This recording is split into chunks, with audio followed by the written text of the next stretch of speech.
Hello बच्चों, स्वागत है आपका आपके YouTube चैनल बीजे सर मैथमेटिक्स में। आज हम स्टार्ट करेंगे class 12 math CBSE board exams में जो भी मैथमेटिक्स के जो भी हमारे चैप्टर्स हैं उन सारे चैप्टर्स को इंक्लूड करते हुए सबके फॉर्मूले लिखेंगे, सबके फॉर्मूले रटेंगे, आराम से याद भी करेंगे, समझेंगे भी, कॉन्सेप्चुअली भी समझेंगे और साथ ही साथ उस पर जो भी इंपोर्टेंट क्वेश्चंस उस चैप्टर के जो भी चैप्टर हम पढ़ेंगे उसके जो भी इंपोर्टेंट क्वेश्चंस हो सकते हैं वो सारे हम कवर करते हुए चलेंगे। आज के वीडियो में हम देखेंगे कि जो भी इंटीग्रेशन है उसके फॉर्मूले क्या क्या हैं जो हमें लर्न करने हैं ताकि हम इंटीग्रेशन के जो क्वेश्चंस आते हैं वो कर पाए। ठीक है, तो आज हम इसी पे बात करेंगे कि क्या होता है इंटीग्रेशन और क्या है इंपोर्टेंट फॉर्मूला जो कि किसी भी बच्चे को आ जाएंगे तो वो इंटीग्रेशन आसानी से कर सकता है। बेसिकली जो इंटीग्रेशन जो चैप्टर है वो टफ लगता है लोगों को और हाल में टफ इसलिए हो गया है क्योंकि इस बार हमारे सिलेबस में क्या है, सिर्फ इंटीग्रेशन है, डिफरेंशिएशन नहीं है। क्योंकि डिफरेंशिएशन का रिवर्स प्रोसेस ही इंटीग्रेशन होता है। अगर आप इंटीग्रेशन की डेफिनेशन देखोगे तो कुछ भी नहीं है, it is a reverse process of differentiation of function.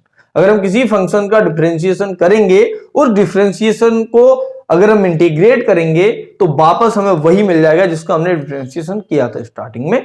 समझते हैं क्या होता है। ठीक है, और अगर आप चैनल पे नए हैं तो चैनल को सब्सक्राइब जरूर कर लें, वीडियो एंड तक देखनी है जिससे कि आपको सारे फॉर्मूले एकदम से यहीं पे कोशिश करूंगा कि मैं याद हो जाए। और साथ ही साथ अपनी नोटबुक लेके बैठे, जो भी फॉर्मूले मैं लिखते जा रहा हूं आप साथ ही साथ लिख लें या वीडियो पॉज करके जब एक बार बोर्ड पूरा भर जाएगा मैं आपको 1-2 सेकंड का टाइम दूंगा, उस समय आप वीडियो पॉज करके नोट कर सकते हैं। ठीक है, तो देखते हैं क्या होता है integration. It is a reverse process of differentiation. मतलब कहने का यह है if d upon d x of five x, अगर हम फाइव एक्स कोई हमारा फंक्शन है इसका डिफरेंशिएशन करते हैं और वो आ जाता है एफ एक्स, और अगर अब हम एफ एक्स का इंटीग्रेशन, ये इंटीग्रेशन का साइन होता है और साथ में इसके डी एक्स लगाते हैं। ठीक है, ये वो फंक्शन है जिसका हम इंटीग्रेशन करने वाले हैं। ठीक, इक्वल टू क्या आ जाएगा, फाइव एक्स प्लस सी। ये होता है इंटीग्रेशन। ये एक फंक्शन है जिसका हम इंटीग्रेशन करना था, ये इंटीग्रेशन है इस फंक्शन का, और c यहां पे कांस्टेंट है। ये कांस्टेंट इसलिए आता है क्योंकि अगर हम कई सारे फंक्शंस का यहां पे अगर d upon d x of five x plus c भी होता तब भी इसका डिफरेंशिएशन एफ एक्स आता, क्योंकि कांस्टेंट टर्म का जो डिफरेंशिएशन होता है वो जीरो होता है। तो हम इसका वापस से इंटीग्रेशन करते तो हमें क्या मिलता, फिर वही फाइव एक्स प्लस सी मिलता। इसलिए कांस्टेंट टर्म को हमेशा हम लेके चलेंगे और जब हमारा कांस्टेंट टर्म आ जाता है किसी भी इंटीग्रेशन में तो उस इंटीग्रेशन को हम कहते हैं इंडेफिनिट इंटीग्रेशन। ठीक है, तो अभी जो भी चीजें हम पढ़ेंगे स्टार्टिंग में इंडेफिनिट के लिए पढ़ेंगे और फिर उसके बाद पढ़ेंगे डेफिनेट के लिए। तो इंडेफिनिट इंटीग्रल जब तक नहीं आएगा, डेफिनेट तो वैसे भी नहीं आने वाला है। तो मैं फॉर्मूले लिखता चलता हूं, इतनी बात आपको समझ में आ गई होगी। सबसे बेसिक जो फॉर्मूला है वो है, अगर हम किस एक का इंटीग्रेशन करेंगे तो वो आएगा x प्लस सी। अगर हम किसी कांस्टेंट टर्म k का इंटीग्रेशन करेंगे तो वो आ जाएगा k x प्लस सी। x की पावर n का जो इंटीग्रेशन होता है वो होता है x की power n plus one upon n plus one plus c. ठीक है, चौथा जो इंटीग्रेशन अपन ले लेते हैं, मान लो अगर हमें x का इंटीग्रेशन करना है तो x का इंटीग्रेशन हो जाएगा एक्स स्क्वायर अपॉन टू, यहीं से आ जाएगा। हम इसको याद रखेंगे ताकि हम इजीली कर पाए। ठीक है, अगर हम वन अपॉन एक्स का भी देखेंगे, अगर हम रूट एक्स का डिफरेंशिएशन इंटीग्रेशन करते हैं या वन अपॉन रूट एक्स का करते हैं तो वो आ जाएगा हमारे पास, इंटीग्रेशन होता है to root x plus c. ये सारे ही दोनों फॉर्मूले हम यहां से बना सकते हैं। ठीक है, तो वीडियो पॉज करके आप इतना नोट करिए आगे जो। ठीक है, तो अगला है हमारा one upon x. One upon x का जो इंटीग्रेशन होता है वो होता है लॉग एक्स प्लस सी। ई की पावर एक्स का इंटीग्रेशन होता है ई की पावर एक्स प्लस सी। ई की पावर एक्स का ई की पावर एक्स रहता है। ठीक है, ई की पावर एक्स का डिफरेंस इंटीग्रेशन होता है ई की पावर एक्स अपॉन लॉग ए प्लस सी। साइन एक्स का जो इंटीग्रेशन होता है वो होता है माइनस का कॉस एक्स प्लस सी। कॉस एक्स का इंटीग्रेशन होता है साइन एक्स प्लस सी। और सेक स्क्वायर एक्स, देखो टेन एक्स का जो डिफरेंशिएशन होता है वो सेक स्क्वायर एक्स होता है। सेक स्क्वायर एक्स का इंटीग्रेशन क्या हो जाएगा, tan x plus c. Cosec square का होगा माइनस का cot x plus c, sec x into tan x का होता है सेक एक्स प्लस सी, और cosec x into cot x का होगा माइनस का कोसेक एक्स प्लस सी। ठीक है, साथ ही साथ लिखते जाइए, रटते जाइए, और अगर ये सारे फॉर्मूले जो मैं आज लिख दे रहा हूं वो आपको आते हैं, आपको इंटीग्रेशन आराम से आ जाएगा। आप अगली वीडियो का वेट करिए, बस कल तक आ ही जाएगी अगर आप आज देख रहे हो तो, या आ भी चुकी होगी। ठीक है, तो अगली वीडियो इसकी जो भी देखोगे रिवीजन सीरीज की, आराम से आपको इजीली सारे के सारे इंटीग्रेशन समझ में आने वाले हैं। केवल और केवल आपको क्या करना है, टाइम पे पढ़ते रहिए, रोज पढ़ना है, ऐसा नहीं करना कि पढ़ना बंद कर दिया है। एग्जाम आने वाले हैं आप लोगों के, तैयार रहिए, लिख लीजिए इतना, आगे देखते हैं। देखो बच्चों, 1/√1 माइनस एक्स स्क्वायर, ये डिफरेंशिएशन होता है साइन इनवर्स एक्स का, तो इसका इंटीग्रेशन क्या आ जाएगा, sign inverse x plus c और माइनस का कॉस इनवर्स एक्स प्लस सी, क्योंकि कॉस इनवर्स एक्स का डिफरेंशिएशन होता था -1/√1 माइनस एक्स स्क्वायर। ऐसे ही ये आ जाएगा टेन इनवर्स एक्स प्लस सी, या हम कह सकते हैं कॉट माइनस का cot inverse x plus c, और ये हमारा डिफरेंस इंटीग्रेशन होगा माइनस प्लस का सेक इनवर्स एक्स प्लस सी, या हम कह सकते हैं माइनस का cosec inverse x plus c. ठीक है, ये इंटीग्रेशन होते हैं इनके। अब देखो यहां पे ये स्पेशल केस है, मैंने स्टार भी लगा रखा है इसमें। अगर हमें integration f x d x is equal to 5x plus c दिया जाए, और उसके बाद हमको ये पूछा जाए कि f a x plus b d x का डिफरेंशिएशन, वो इंटीग्रेशन क्या होगा, तो वो हो जाएगा 5ax plus b upon a plus c. ऐसे समझो कि जो भी ये अंदर चीज दी गई है, हमने इसको क्या मान लिया x, और जिसको हम x मानेंगे इंटीग्रेशन में, उसके डिफरेंशिएशन का भाग देना होता है, तो इसका डिफरेंशिएशन करेंगे तो वो a आ जाएगा। ठीक है, एग्जांपल के लिए अगर साइन 4x दिया जाए और इसका इंटीग्रेशन पूछा जाए, तो साइन x का इंटीग्रेशन होता है माइनस का cos x, तो ये आ जाएगा minus cos 4x upon 4 plus c. Easily कर सकते हैं। ठीक है, और अगर तुम्हें नहीं समझ में आ रहा, एक और लिख ले रहा हूं मैं। अगर हमें पूछा जाए, मान लो e की पावर 2x प्लस 5 का इंटीग्रेशन, तो e की पावर x का e की पावर x, तो 2x प्लस 5, जिसको हमने x माना है, उसका डिफरेंशिएशन करो और इसमें डिवाइड कर दो प्लस सी, ये आंसर हो जाएगा। ठीक है, तो वीडियो पॉज करके 18 फॉर्मूले लिख चुके हैं, इनको नोट करिए अच्छे से, उसके बाद आगे के जो फॉर्मूले हैं उन्हें भी लिख लेते हैं। क्रम में अपना 19 फॉर्मूला 19वां, वो है 10x। तो 10x का अगर हमें इंटीग्रेशन करना है तो ये होता है log sec x plus c, और हम ये भी कह सकते हैं कि माइनस के log sec का उल्टा होता है cos, तो cos x प्लस सी। सिमिलरली cot x का जो इंटीग्रेशन होता है वो होता है log, इनमें मोड लगा होता है। ठीक है, मोड क्यों लगा होता है, 10x में माइनस की जो वैल्यू होती है वो वैलिड नहीं होती है। ठीक है, नॉट डिफाइन हो जाएगा, तो log sin x plus c और माइनस के log cosec x प्लस सी। sec x का जो फॉर्मूला होता है वो होता है log sec x plus 10x plus c, और log 10 pi by 4 plus x by 2, ये भी एक फॉर्मूला होता है sec x का इंटीग्रेशन का। ठीक है, ये इंपॉर्टेंट है, कभी कभार पूछ लिया भी जाता है। cosec x का जो इंटीग्रेशन होता है log cosec x minus cot x, ठीक है, प्लस सी, और एक और फॉर्मूला होता है log 10x बाई 2 प्लस सी। तो ये हमारे फॉर्मूले हो गए, जो हमारे ट्रिग्नोमेट्रिक रेशियो साइन कॉस के हम पहले लिख चुके थे। शेष जो बचे थे, इनमें लॉग आता है, इसलिए इनको अलग सेक्शन में रखा है। ये एक अलग सेगमेंट आ गया है। इसको देखो, क्या इसमें ध्यान ये रखना है, a square plus x square is similar to 1 plus x square. तो हम ऐसे याद रखेंगे, 1 प्लस एक्स स्क्वायर नीचे आता था तो 10 इनवर्स आता था, तो 1 upon a 10 inverse x upon a plus c आ जाएगा। अब देखो ये क्या है, it is similar to 1 minus x square. 1 minus x square इसका फॉर्मूला था साइन एक्स का, तो ये होता है sine inverse x upon a plus c. ये थोड़ा स्पेशल है।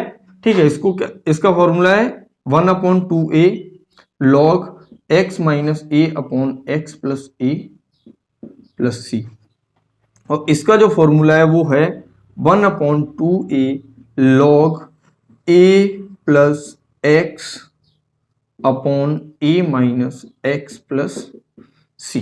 ठीक है, अच्छे से याद करके रखिए, लर्न करके, बहुत यूज आने वाले हैं आपके। ठीक है, तो वीडियो पॉज करिए, ये 26 लिखिए, आगे जो शेष बचे उन्हें भी ले लेते हैं।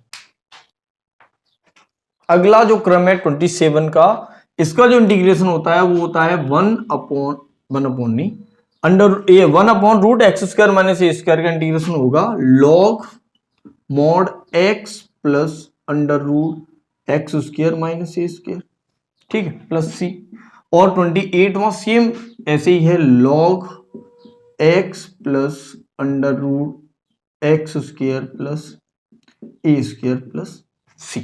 ठीक है, कोई कठिन काम नहीं है, इजी काम था। अब देखो इसमें ये जो फॉर्मूले हैं 3, ये थोड़े से लंबे होते हैं और टफ लगते हैं बच्चों को, ऐसे लगते हैं, होता कुछ नहीं है। अब देखो ध्यान से इनको कैसे याद रखेंगे, इसको देखो और इसको देखो, ये दोनों सेम सेम से, ये अलग है इन दोनों से।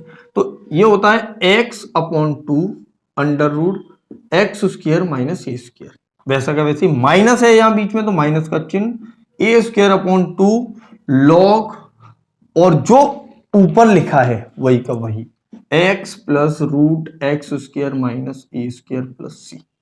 ठीक है, ये पहला फॉर्मूला हुआ। इस दूसरे को लिखेंगे तो x/2 √x² plus a square, बीच में प्लस का साइन है तो प्लस का sign, a²/2 log mod x plus √x² plus a square plus c. तीसरा है तो ये माइनस का x² है, तो ये साइन इनवर्स में चला जाएगा, तो ये x/2 √x² plus a square by 2 sine inverse x/a plus c. ठीक है, और अंतिम है 31वां इंडेफिनेट इंटीग्रेशन का first into second, u into b से भी लिखते हैं कई लोग, मैं फर्स्ट इंटू सेकेंड से प्रेफर करता हूं। इसमें हमें जो फंक्शन मानने होते हैं कि किसको पहला मांगने और किसको सेकंड, उसके लिए ये रूल होता है ILATE, inverse trigonometric function, log A मतलब एल्जेब्रिक मतलब ax plus b type, T मतलब trigonometric sine x cos x, और ई मतलब एक्सपोनेंशियल मतलब e की पावर x e की पावर x टाइप के जो फंक्शन आएंगे, जो क्रम में पहले ऊपर आएगा उसको फर्स्ट मानेंगे, जो सेकंड आएगा जो नीचे आएगा उसको सेकंड मानेंगे। तो पहला वैसा का वैसा ही, अगर हमने फर्स्ट मान लिया है, सेकंड का इंटीग्रेशन माइनस, ठीक है, पहला वैसा का वैसे, सेकंड का इंटीग्रेशन, फिर पहले का डिफरेंशिएशन, उसके बाद सेकंड का इंटीग्रेशन, और फिर पूरे का इंटीग्रेशन प्लस सी तो अपने आप आ ही जाना है अगर हम इसका इंटीग्रेशन करेंगे। तो ये है हमारा फॉर्मूला, इसको बहुत अच्छे से आप लर्न कर लीजिए, क्योंकि बहुत बहुत बहुत काम आने वाला है आप लोगों के। ठीक है, अगला जो इसी का है, एक फर्स्ट इंटू सेकंड का ही पार्ट है एक, अगर हमें कभी ऐसा मिल जाए कि इंटीग्रेशन ऑफ e की power x fx plus f dash x dx, तो इसको हम सी ऐसे लिख सकते हैं, e की power x fx plus c, आप ऐसे समझिए e की power x 10x plus sec square x, मतलब एक फंक्शन था उसका डिफरेंशिएशन भी उसमें मिल जाए तो हम उसको सीधे सीधे लिख देंगे e की पावर x, कौन सा फंक्शन था, 10x प्लस c, इसी से आता है। ठीक है, तो वीडियो पॉज करिए, ये 32 हो गया हमारे लिए। तो ये है इंडेफिनेट के लिए, तो इंडेफिनेट में इतना ही पढ़ेंगे, जो फॉर्मूले हैं वो यही है, उसके बाद जो है वो रूल्स हैं जो अगली वीडियो में आपको मिलने वाले हैं। रूल्स क्वेश्चंस जितने भी हैं वो सारे आएंगे, आप वीडियो पॉज करके पहले जो फॉर्मूले में देके जा रहा हूं आपको वो लर्न करके रखिए, ये लर्न होंगे तभी आप आगे कुछ कर पाओगे, इसको नोट करो। इंडेफिनेट के बाद डेफिनेट और देख लेते हैं क्या क्या रूल्स हैं उसके। देखो, तो सबसे पहले समझ लेते हैं जल्दी से कि होता क्या है डेफिनेट इंटीग्रल। डेफिनेट इंटीग्रल, अगर कोई फंक्शन fx dx दिया है और उसका इंटीग्रेशन किया वो 5x प्लस c आ गया, तो जो इंडेफिनेट है वो ये है। डेफिनेट क्या है, इसमें लिमिट लगी रहती है a to b fx dx, तो इसको अगर हमें सॉल्व करना है तो वो सॉल्व हम ऐसे करेंगे, इंटीग्रेशन ये है तो फाई एक्स और उस पर लिमिट आ जाती है a टू b, पहले ऐसे लिखते हैं। फिर जो ऊपर वाली लिमिट है उसको पहले लिखेंगे, बीच में माइनस का साइन लगाएंगे और फिर नीचे वाली लिमिट को, एफ बी है ऊपर तो f b minus f a. ठीक है, अगर हम पूरे को इस पे लिख भी लेंगे और हम दोनों को लिखेंगे तो सी अपने आप गायब हो जाता है, इसलिए इसमें कांस्टेंट टर्म नहीं आती है। ठीक, अब इसकी कुछ प्रॉपर्टीज हैं जिनसे हमारे जो क्वेश्चंस हैं वो इजी भी हो जाते हैं, और ये भी समझ लीजिए कि जो टफ क्वेश्चंस बनते हैं वो इन प्रॉपर्टीज के बिना हो ही नहीं सकते, और ये वेरी वेरी वेरी इंपॉर्टेंट है। ये कह रहा है f a to b f x equal to d x equal to a to b f t d t, मतलब अगर हम वेरिएबल को बदलेंगे तो वैल्यू में कोई फर्क नहीं पड़ेगा। आप समझिए यहां x की जगह t आ जाता तब भी हम वैल्यू b ही रखते और a ही रखते, तो क्या फर्क पड़ने वाला है, कुछ भी नहीं पड़ेगा। ठीक है, तो ये प्रॉपर्टी है। अगर हम लिमिट चेंज कर दें, b को ऊपर और a को नीचे रख दें, तो एफ ए है वो आगे और एफ बी है वो पीछे, तो जो पहले के कंपैरिजन में जो हमें मिलेगा वो एक माइनस का नेगेटिव का साइन आ जाएगा, तो वो यहां आ गया। अगर हम लिमिट को पलट देते हैं तो जो हमारा साइन है वो माइनस का आ जाएगा। अब यहां पे देखो, एक्चुअल में जो इंडेफिनेट इंटीग्रेशन होता है वो होता है एरिया अंडर द कर्व। मान लो हमने a और ये b, a से b तक का कोई इंटीग्रेशन दिया है, मान लो बीच में हमें कोई c मिल गया जहां पे हमें कोई परेशानी होगी फंक्शन में, जब फंक्शन अपनी वैल्यू चेंज करते हैं तब हमें ये प्रॉपर्टी लगानी है, और नहीं भी करेंगे तब भी हम इसे लगा सकते हैं। तो a से c तक गए, हमने ये एरिया निकाला प्लस हमने ये एरिया निकाला, तो क्या हमें ए से लेके बी तक का सारा एरिया मिल गया, तो वही लिखा है ये तीसरी प्रॉपर्टी। चौथी प्रॉपर्टी मोस्ट इंपोर्टेंट प्रॉपर्टी है, सबसे ज्यादा जो यूज होती है वो यही है, जीरो से f x d x equal to होगा जीरो से एफ ए माइनस एक्स। इस प्रॉपर्टी को आप रट लीजिए, लर्न कर लीजिए, जब भी डेफिनेट इंटीग्रेशन का कोई क्वेश्चन आपसे न बने तो ये प्रॉपर्टी लगानी है आपको। और चौथी पांचवी जो है वो सेम ऐसी की ऐसी है, a to b f x d x दिया जाए तो f a plus b minus x, इसका एक ये मान लो ये थी प्रॉपर्टी एक्चुअल में, और अगर जीरो रखेंगे तो बी ए की वैल्यू जीरो हो जाएगी, तो कोई फर्क नहीं पड़ने वाला है। तो ये प्रॉपर्टी है 5। अब देखो 6 और 7 दो प्रॉपर्टीज और बची हैं जो मैंने अभी इसमें नहीं लिखी हैं, तो आप वीडियो पॉज करके इसको नोट करो, वो ज्यादा इंपॉर्टेंट है इसलिए अब तक नहीं लिखी गई है। थोड़ा एक्सप्लेन भी करना पड़ेगा कि कैसे आती है। देखो बच्चों, जो छठवीं प्रॉपर्टी अपनी वो ये कह रही है कि अगर माइनस ए से a f x d x दिया जाए तो उसकी वैल्यू जीरो होगी if f minus x equal to minus f x आ जाए। मतलब अगर हमारा फंक्शन ऑड फंक्शन होगा तो जो वैल्यू आएगी वो जीरो हो जाएगी। आप ऐसे समझिए, अगर माइनस पाई से प्लस पाई साइन की पावर 7x दिया है तो हमें कुछ नहीं करना, इसकी वैल्यू सीधे जीरो हो जाएगी। कैसे हो जाएगी, एफ माइनस एफ एक्स बराबर क्या है यहाँ पे साइन की पावर 7x, तो एफ माइनस एक्स निकालेंगे तो वो क्या आ जाएगा माइनस साइन की पावर 7x, और ये किसके इक्वल हो जाएगा माइनस एफ एक्स के, तो ये वाली प्रॉपर्टी काम कर जाएगी और सीधा सीधा हम क्या लिख देंगे जीरो आ जाएगा। अगर यहां पे ऐसा हो जाए कि f minus x equal to भी एफ एक्स आ जाए तो हम अपनी लिमिट को चेंज कर पाएंगे और माइनस ए से प्लस ए न जाके हम 2 आगे लिख देंगे और जीरो से ए तक का कर लेंगे, क्योंकि जीरो से ए में जो वैल्यू मिलेगी वो वही अगली वाली जो मिलेगी वो माइनस ए से जीरो के बीच में मिलेगी, तो दोनों की वैल्यू सेम आने वाली है तो 2 लिख सकते हैं। ऐसे ही सिमिलरली यही है, ये भी वेरी वेरी इंपॉर्टेंट है। जब भी आपको लगे कि पावर बहुत ज्यादा है ट्रिग्नोमेट्रिक रेशियो पर तो समझ जाओ कि इनमें से कोई प्रॉपर्टी काम आएगी।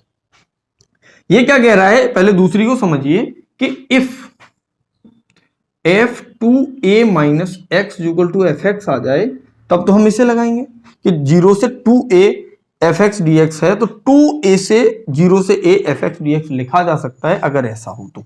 और अगर ऐसा हो जाए f two a minus x equal to आ जाए माइनस एफ एक्स तो पुनः इसकी वैल्यू भी फिर से क्या आ जाएगी जीरो आ जाएगी। ठीक है, तो ये है हमारे डेफिनेट इंटीग्रेशन की प्रॉपर्टीज। तो आप प्रॉपर्टीज वगैरह सारी लर्न करके रखो जिससे कि अगला जो वीडियो आए जिसमें मैं क्वेश्चंस लूंगा ढेर सारे जो भी इंपॉर्टेंट हैं, डेफिनेट के भी होंगे इंडेफिनेट के भी होंगे, तो आपको सारे कॉन्सेप्ट क्लियर हो जाएंगे। ठीक है, तो चैनल को सब्सक्राइब करके रखिए और वीडियो लगातार देखते रहिए जिससे आपकी बोर्ड एग्जाम की प्रिपरेशन है वो बहुत अच्छी हो जाए। All the best.